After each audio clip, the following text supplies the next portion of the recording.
Yo, this is Hasty. I've been working on making a game over the past few days. It doesn't have a name yet, but regardless of that, I'm here to show it off.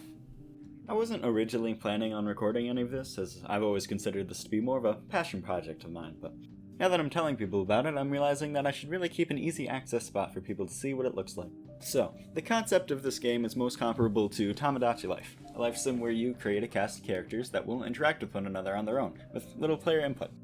I've always been a fan of these types of games, and Tamagotchi Life was always the one I gravitated to most. However, there's some issues with the game that I'm going to hopefully address and fix. First of all, inclusivity. Tamagotchi Life was terrible with this, as you could only make male or female characters, and picking a gender would also decide their sexuality.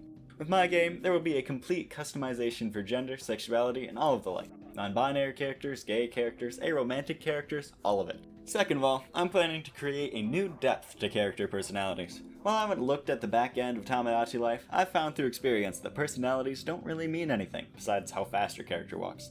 This was frustrating, as it meant that your character's birthday, which determined many aspects of the game, had more to do with their personality than their actual characteristics. I'll go more into depth onto the ways I've already improved, and further plan to improve this later. Lastly, I want to go more into negative relationships. No deep reason for this, I just think it was a missed opportunity. On to the actual game as it currently stands. There are 9 rooms at the moment, though I plan to add more that unlock through progression, and any of these rooms can be populated with a blank LG, or little guy as I dubbed them. These blank guys have 0 personality, and therefore need a little guy object in order to function. This object contains their name, sprite, personality, index, and maybe more. Most of it is self-explanatory, or will be explained later, but the index is how the scripts keep track of each guy. It's incredibly simple to make a new guy. Just create a blank little guy object, fill out the stats, and add the object to the blank guy.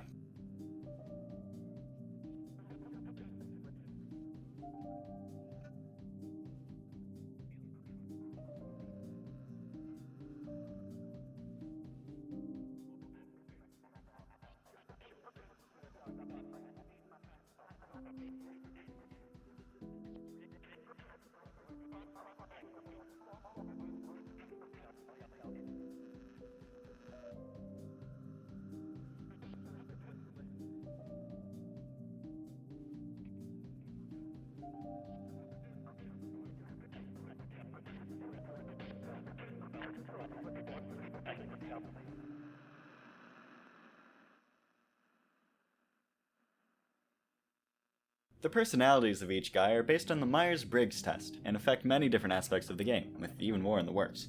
All the current applications will be described as the video progresses. Any little guy has a random chance to visit another little guy, and the odds of this are determined by their introvert stat.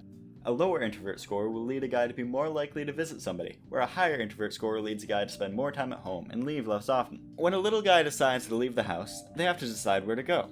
This is determined by their friendship and their introvert stat.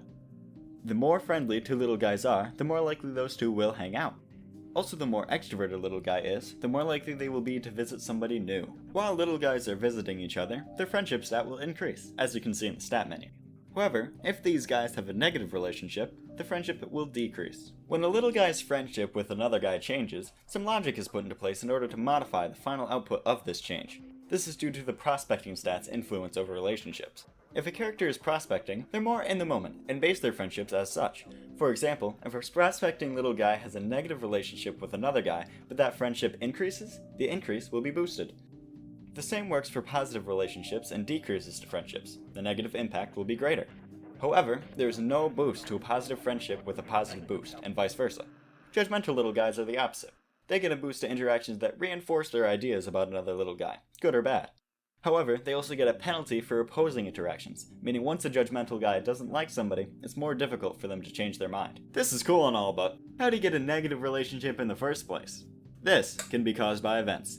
Little guys have a chance to have an event while they're alone, and it is also more likely to occur the more judgmental a character is. This event will be able to be any number of things, though the only type I have at the moment is the friendship event.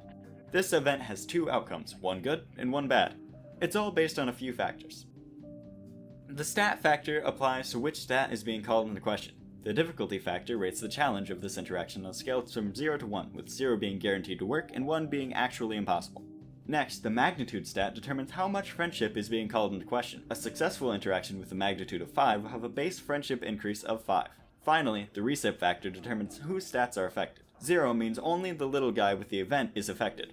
1 means only the target of the first guy's antics, and 2 means both will equally be affected. I use scriptable objects for the events in order to make a system that's easy to adapt and easy to expand. Whenever I want a new event, it's as simple as creating a new dialogue object, changing the stats, adding it to the list of potential events, and waiting for it to happen. That's the bulk of what I have working so far, which is pretty good in my opinion for about a week of work. For the future, I plan to get alternate locations working, like a park. Beyond that is anyone's guess. Hopefully I'll see you in the next devlog. Later.